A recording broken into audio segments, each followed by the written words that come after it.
avanzamos en las obligaciones de los estados. Otra obligación que tiene es la de adoptar medidas adecuadas, legislativas y de otro carácter, con las sanciones correspondientes que prohíban toda discriminación contra la mujer. Como ejemplo, les voy a dar el tema de la trata. La trata constituye una de las formas más extremas de violencia contra las mujeres y una de las más graves violaciones de los derechos humanos y las libertades fundamentales, y a la vez constituye privación de derechos económicos, sociales y culturales. De allí que es muy digno de destacar que Argentina en el año 2008 sancionó la ley 26.364 de prevención y sanción de la trata de personas y asistencia a sus víctimas. Con esto cumple con la convención, con la CEDAW.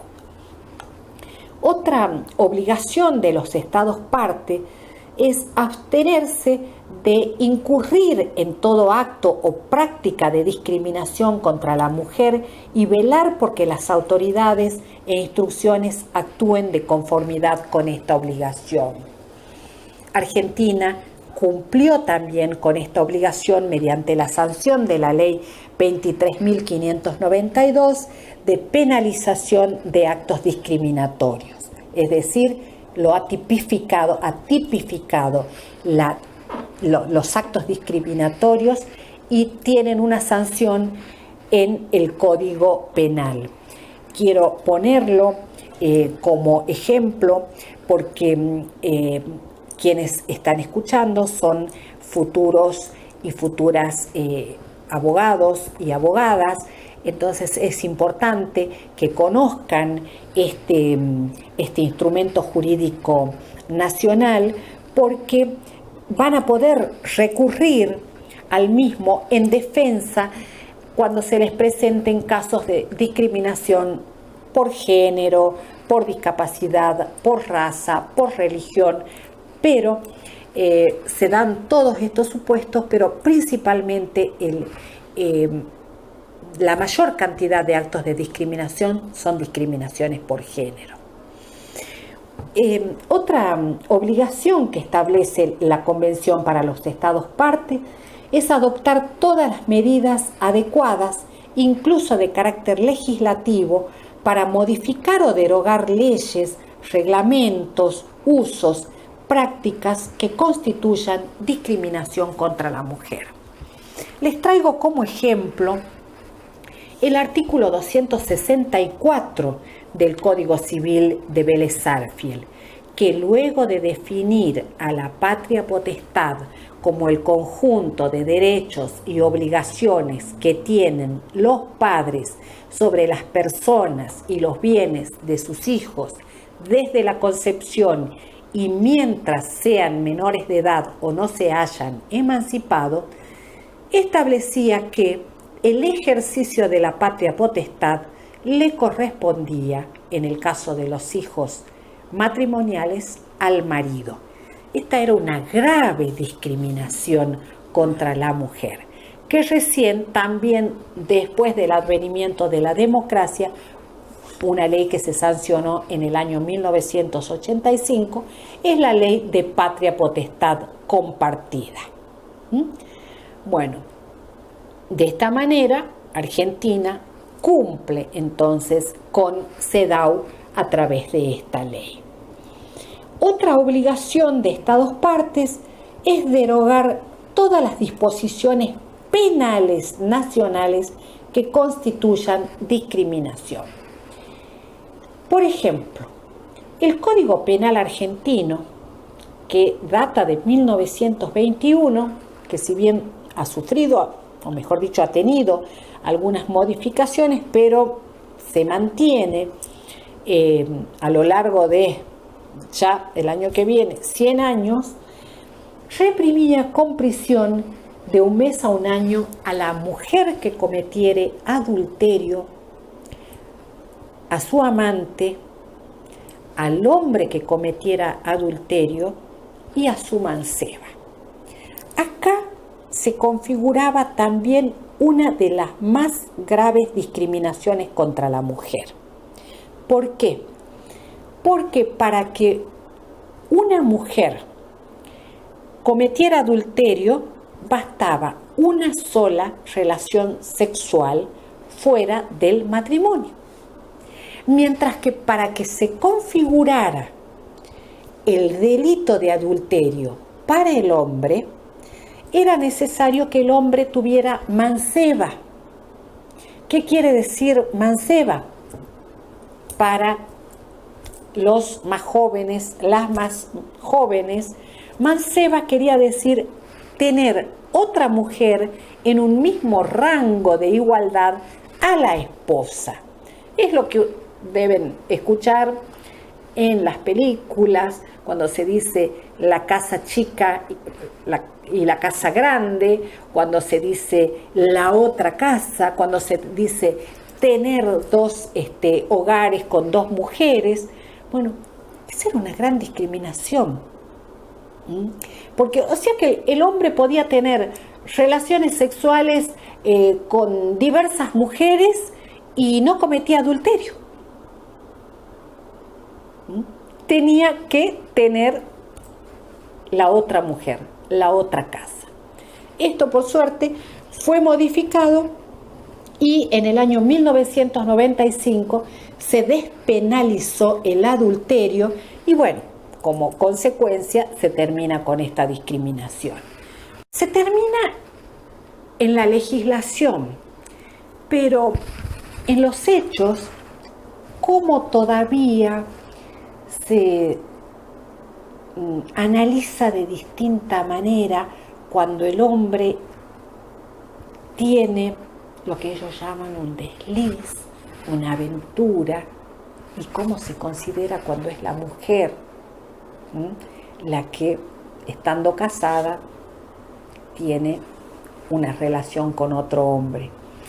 Y bueno, en este tiempo de pandemia y de aislamiento, tuve oportunidad de ver películas, series, que generalmente no tengo tiempo, pero les cito una película que se llama Corazón Loco, de Suar.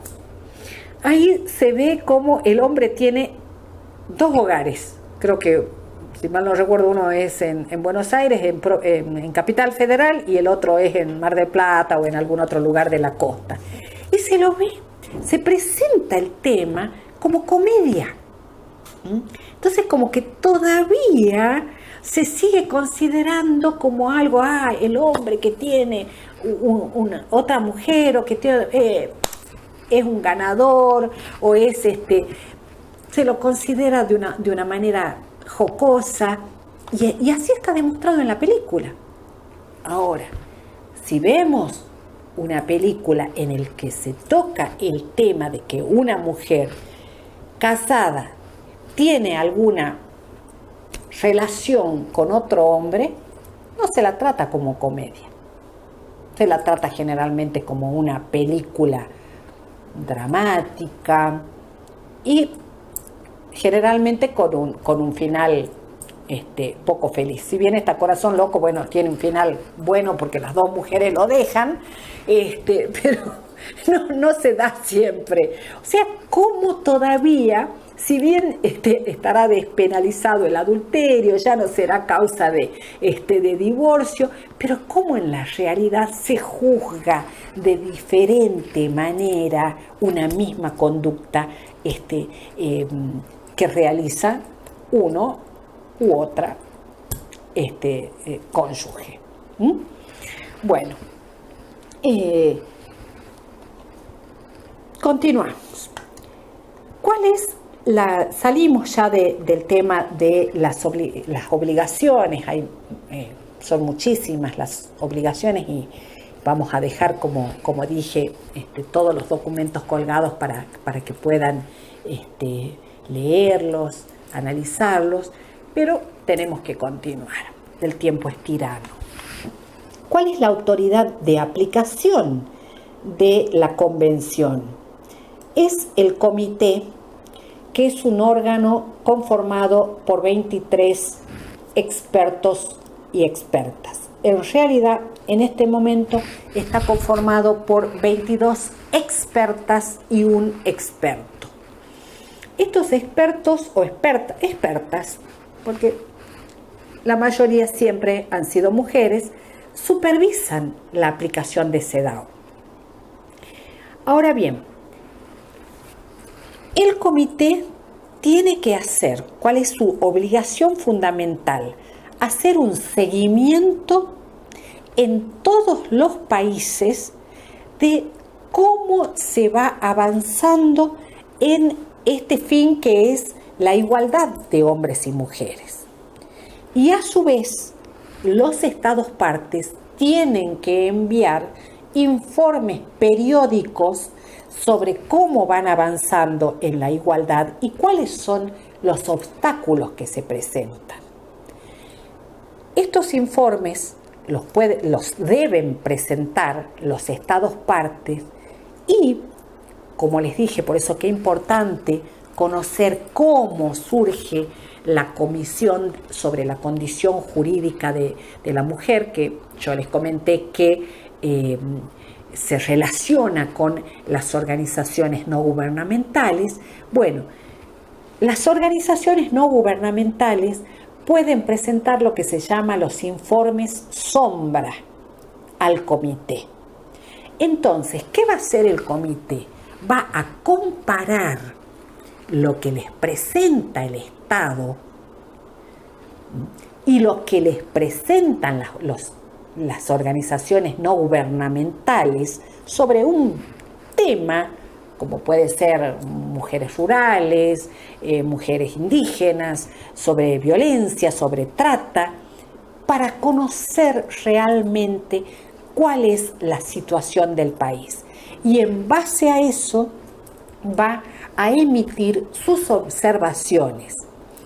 Y cuando ve que hay una problemática que se produce sistemáticamente en los países, va a dictar las recomendaciones generales. Estas recomendaciones generales van a formar parte de la convención. Por eso es que les decía que no es un instrumento estático, sino que se va modificando, se va complementando con estas recomendaciones generales. Bueno, me gustaría mencionar y analizar la recomendación general número 19. Esta recomendación es muy importante porque habla específicamente de violencia, porque la convención no había tratado la violencia así en forma especial.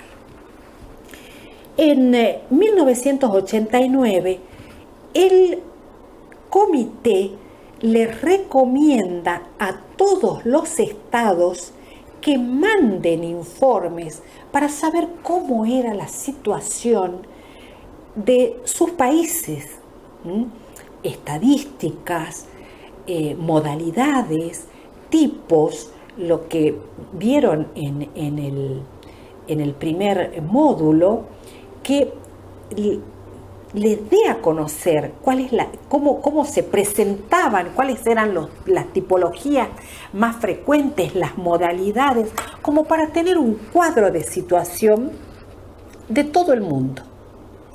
Entonces, en las deliberaciones del año 1981, van a dedicar gran parte de este periodo de deliberaciones al artículo 6º, que habla de trata y explotación de la prostitución de la mujer, y otros artículos relacionados con la violencia, como el hostigamiento sexual y la explotación de la mujer.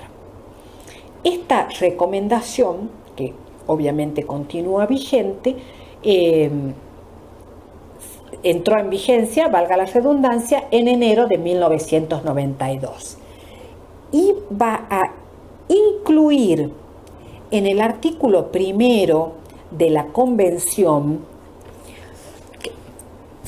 cuando habla de discriminación, a la violencia basada en el sexo, es decir, la violencia contra la mujer por el hecho de ser mujer. Y dice expresamente: la violencia contra la mujer que menoscaba o anula el goce de sus derechos humanos y sus libertades fundamentales constituye discriminación. ¿Cuáles son esos derechos y libertades? Comprenden el derecho a la vida, el derecho a la protección en el caso de conflictos armados, el derecho a la libertad y a la seguridad de las mujeres, el derecho de la igualdad ante la ley, el derecho a la igualdad en el plano familiar, el derecho a tener el rango más alto en atención a su salud, el derecho a condiciones de empleo justas y favorables. Algo muy importante que establece categóricamente esta recomendación es que la Convención se aplica a la violencia perpetrada por las autoridades públicas y que también el Estado es responsable de las violaciones y de los casos de violencia cometidos por particulares cuando no ha impedido que ocurran los mismos, cuando no ha actuado con la debida diligencia. Esos son dos tópicos sumamente importantes de destacar. Bueno, esta recomendación habla también, como les dije, de la trata y la explotación de la prostitución de la mujer y cómo la pobreza, el desempleo, los conflictos armados aumentan las oportunidades de trata. También se refiere al hostigamiento sexual en el trabajo, a los riesgos que corren las mujeres rurales y, por supuesto, se refiere a la violencia doméstica que existe en todas las sociedades, en todos los países. El comité le sugiere a los estados examinar sus leyes y políticas y recomienda muy especialmente combatir todos los actos públicos y privados de violencia por razones de sexo, que se capacite a los funcionarios judiciales, a los funcionarios del orden público y a otros tipos de funcionarios para que apliquen la convención. También les recomienda la recopilación de estadísticas, también que se adopten medidas eficaces para que los medios de comunicación respeten a la mujer y promuevan el respeto hacia la mujer, algo que hoy creo que está bastante olvidado y muy lejos de cumplir con CEDAW. Y esto no ocurre solamente en Argentina, sino en la mayoría de los países del mundo. Otras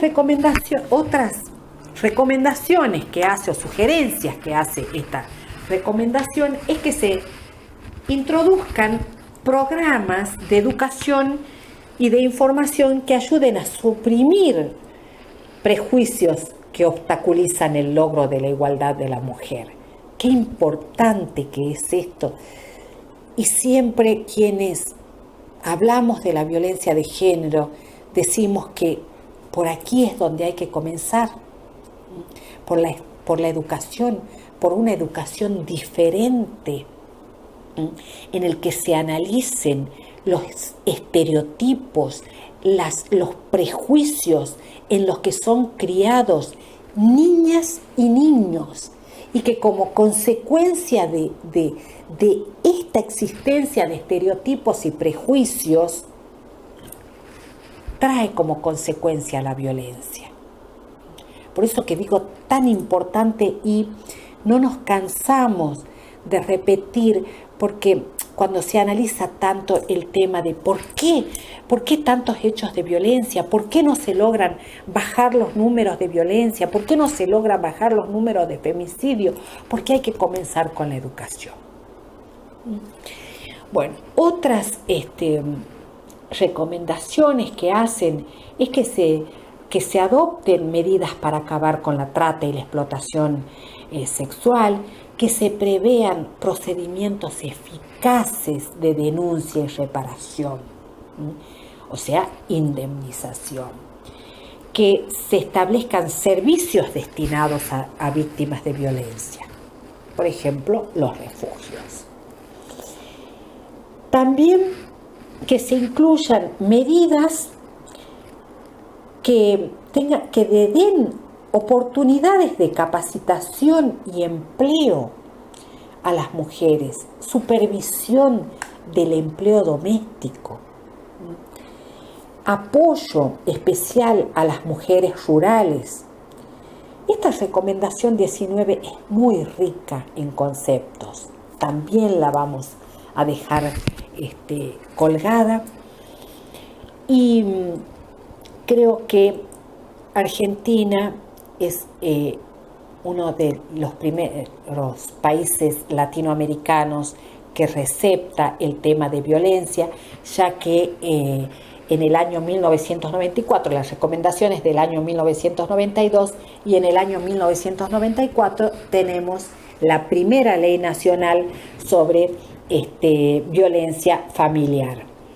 Después, en el año 2009, vamos a sancionar la Ley de Protección Integral para prevenir, sancionar y erradicar la violencia contra las mujeres en los ámbitos en que desarrollan sus relaciones interpersonales, leyes que han trabajado en los dos módulos anteriores.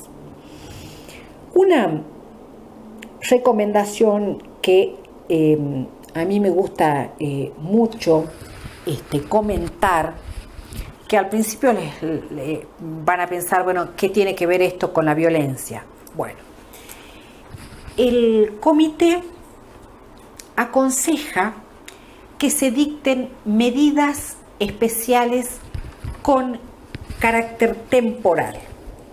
El artículo 4 de la Convención expresa que la adopción por los Estados partes de medidas especiales de carácter temporal encaminadas a acelerar el objetivo de igualdad entre hombres y mujeres no es considerada discriminación.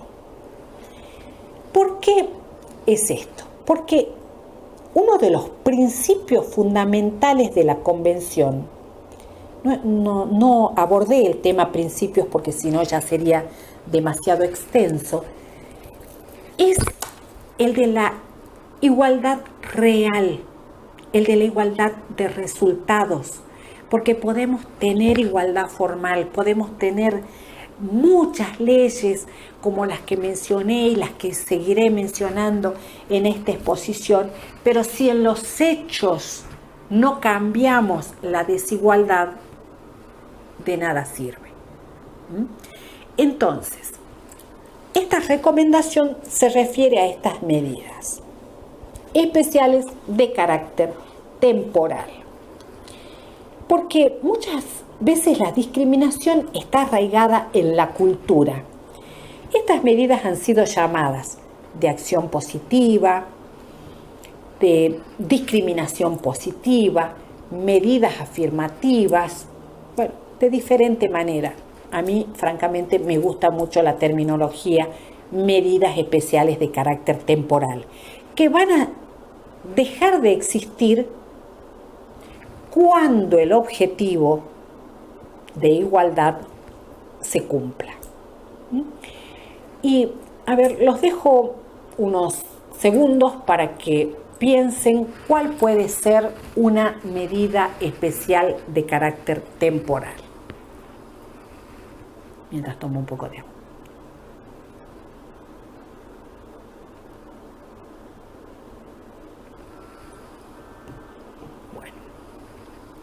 un poquito para que pensara. Tal vez por ser demasiado jóvenes no conozcan esta medida de las que les voy a hablar o la sintieron nombrar, pero bueno, uno a cierta edad ya no le han contado la historia, sino que uno es parte de la historia. Una medida especial es el tema de las leyes de cuotas o de cupo.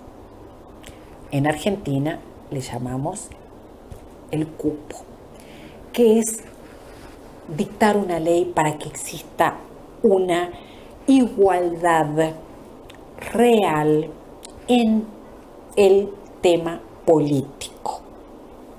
¿Por qué es esto?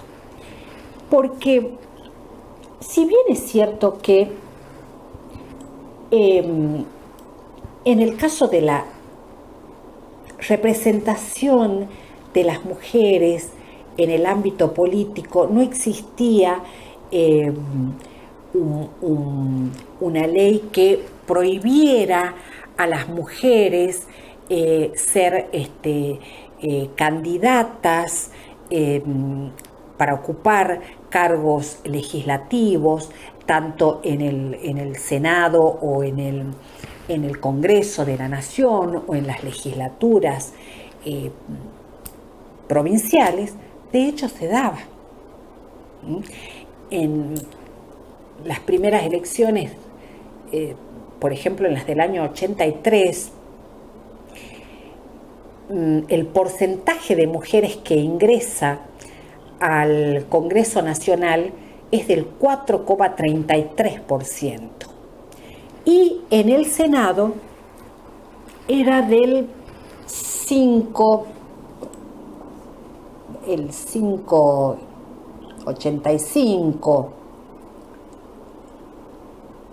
6,52%.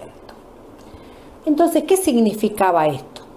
Que las mujeres no eran candidatas, eran en una mínima proporción.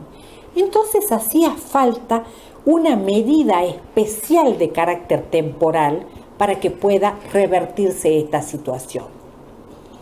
De allí que se realiza una modificación en el Código Electoral a través de la sanción de la Ley 24012 en el año 1991.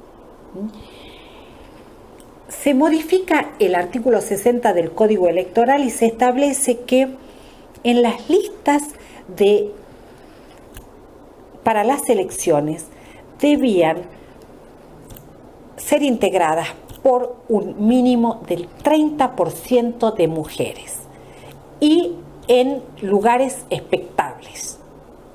Porque, por supuesto, si ponemos una mujer en el lugar número 15 y después entran 12, es lo mismo que nada. Así que tenía que ser en lugares expectables.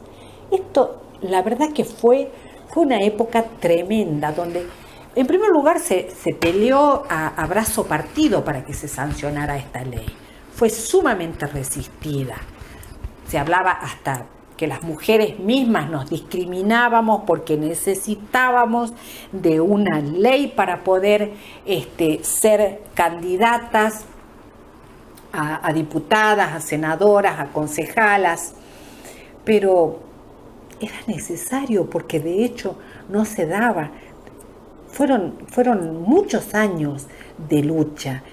Y bueno, Argentina sanciona esta ley y a partir de ese momento se va a ir incrementando el número y llegamos aproximadamente en el año 2010 a que en ambas cámaras del Senado y del Congreso de la Nación se logre un 40% de mujeres en ambas cámaras. O sea, ¿sirvió o no sirvió? Claro que sirvió. Si no, hoy seguiríamos con un 5%, tal vez un 10%, tal vez un 15%, pero no creo que más allá de ello. Entonces, ¿qué es lo que dice CEDAW? En determinadas oportunidades o en determinados temas es necesario dictar estas medidas especiales para poder poner las cosas en su lugar hasta tanto se naturalice.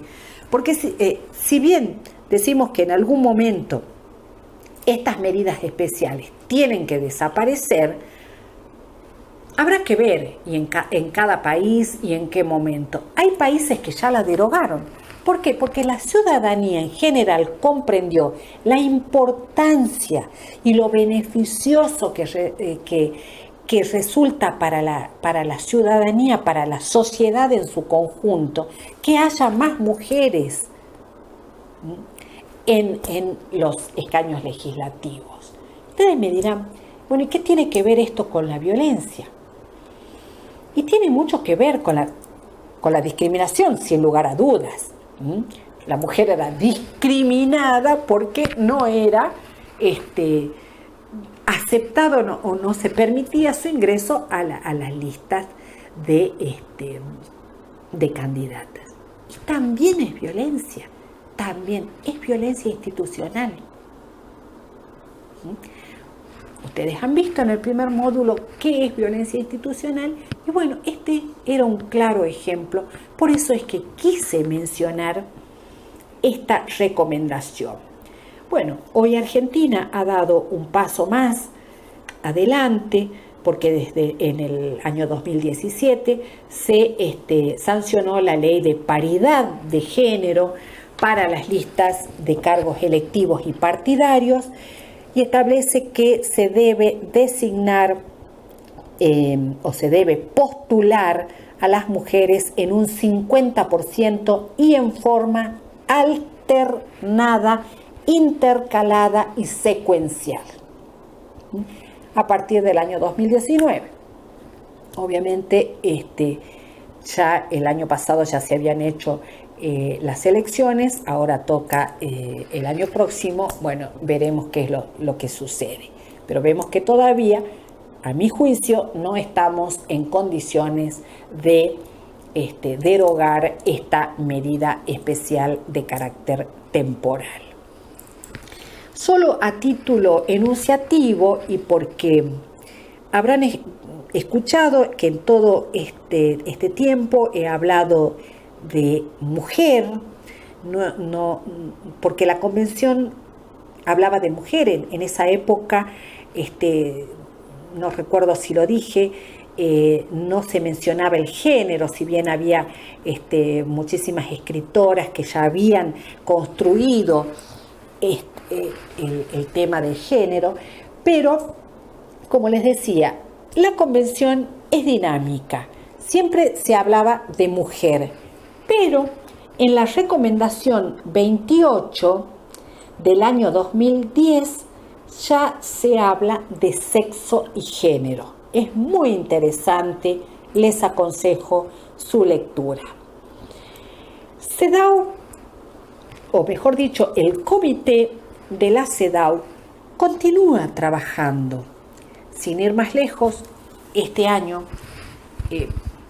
por el flagelo del COVID, algunos tópicos no se han cumplido. Por ejemplo, este año los estados partes no han presentado sus informes, pero sí desde el comité se ha trabajado permanentemente enviando directrices a los países sobre cómo actuar en la pandemia. ¿Por qué?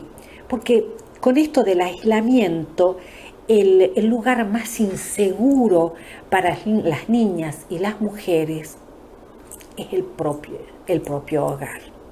Entonces, el comité continuó trabajando para tratar de paliar estos efectos negativos de la pandemia en el tema de la integridad física, psíquica, sexual del género.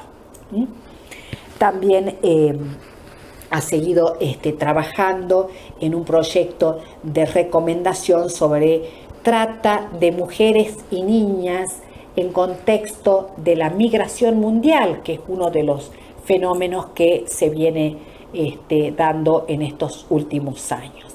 ¿Qué les quiero significar con esto? Que volver a insistir en que es una convención dinámica. Bueno,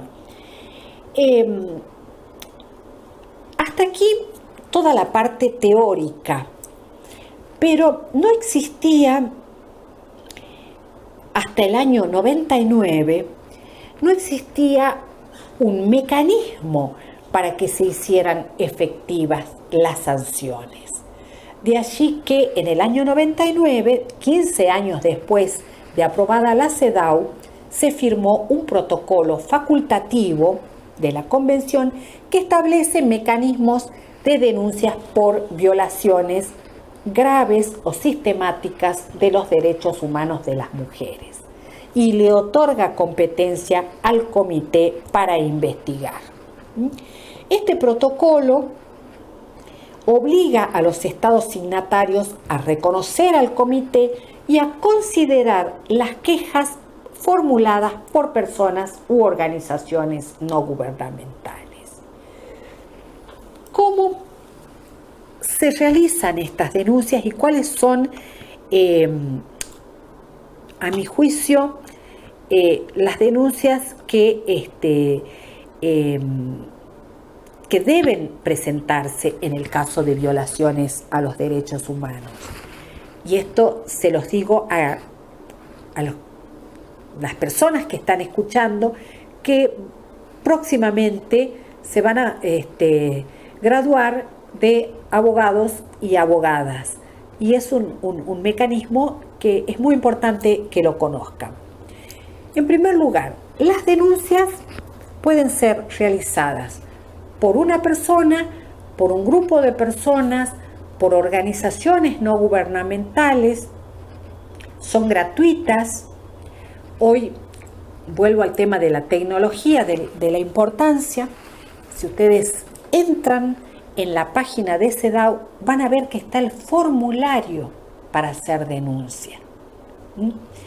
Y el comité se encarga de analizar, de ver la magnitud de la denuncia presentada, siempre pide informe al Estado parte, puede enviar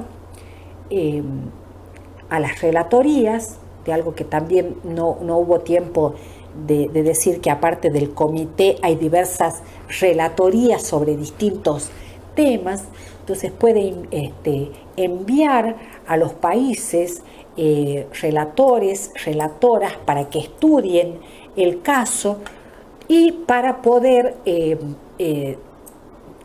dar una sanción al país que haya violado sistemáticamente o reiteradamente los derechos fundamentales, los derechos humanos y las libertades fundamentales de las mujeres. Algo muy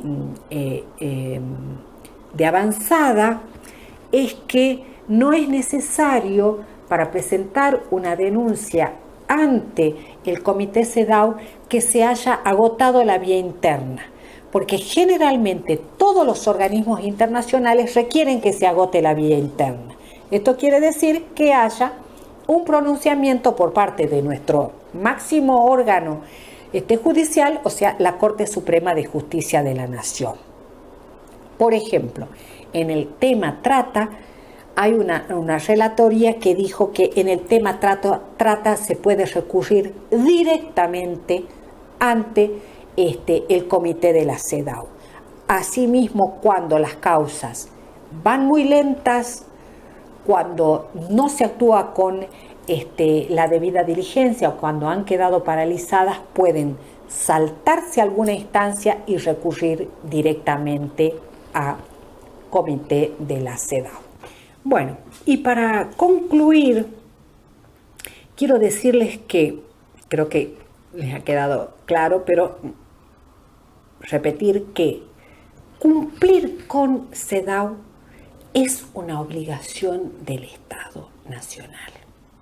y es una obligación de los tres poderes, del Ejecutivo, del Legislativo, del Judicial. Los tres poderes tenemos la obligación de garantizar los derechos humanos y las libertades fundamentales de las mujeres. Y obviamente no puedo ni debo abstraerme de nuestra obligación como Poder Judicial. Cuando hablamos de la recomendación 19, yo les dije a ustedes que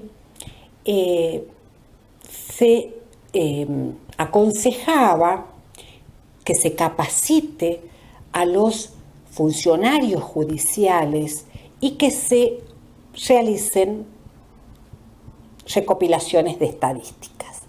Bueno, si bien lo mencioné en el acto de apertura de este curso, pero para quienes tal vez no lo hayan escuchado, decirles que como Poder Judicial cumplimos con CEDAW a través de la capacitación no solamente de magistrados y magistradas, de funcionarios y funcionarias, sino de todas las personas que desempeñan tareas en el Poder Judicial. Y que esto lo hacemos permanentemente a través de los talleres de perspectiva de género y violencia doméstica, que los hacíamos en forma presencial y ahora lo hacemos en forma virtual. También esto que se nos asignó de hacer la recopilación de estadísticas que desde la Corte Suprema de Justicia de la Nación y como OM llevamos el registro de femicidios, llevamos la recopilación de sentencias con perspectiva de género y llevamos también el mapa de género. Y una cosa que es para hacer un avance, porque da para una futura conferencia, que ya lo digo con mucho orgullo, en nuestro Poder Judicial estamos dictando sentencias con perspectiva de género, aplicando las dos convenciones, CEDAW y Belén do Pará. Y como al ser integrante del órgano máximo de la justicia de Jujuy, el Superior Tribunal de Justicia, tengo la posibilidad de ver las sentencias de los tribunales de grado, o como suele llamarse los tribunales inferiores, puedo decirles con mucho orgullo que son muchos y muchas los magistrados y las magistradas que ya están trabajando con perspectiva de género. Ese es un avance sumamente importante porque se ha hecho en pocos años. Y bueno, esto es gracias a la capacitación permanente, a las conferencias, a las charlas. Pero quiero dejarles el mensaje a ustedes, futuros abogados, futuras abogadas, lo importante que en sus escritos, en sus denuncias, en sus demandas, en sus recursos ante el Superior Tribunal de Justicia, introduzcan también las cuestiones de género. Introduzcan para que obliguen en cierta medida a magistrados y a magistradas a tratar los temas y a dictar sentencias con perspectiva de género. Bueno, creo que ya les he dado un panorama general de cómo el Poder Judicial cumple con CEDAW.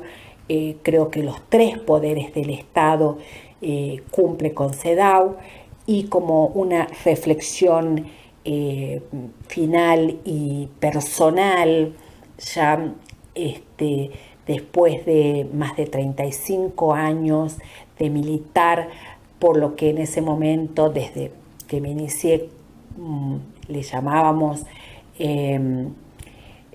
militar sobre los derechos de las mujeres o la promoción de los derechos de las mujeres. Luego, obviamente, la terminología ha ido cambiando.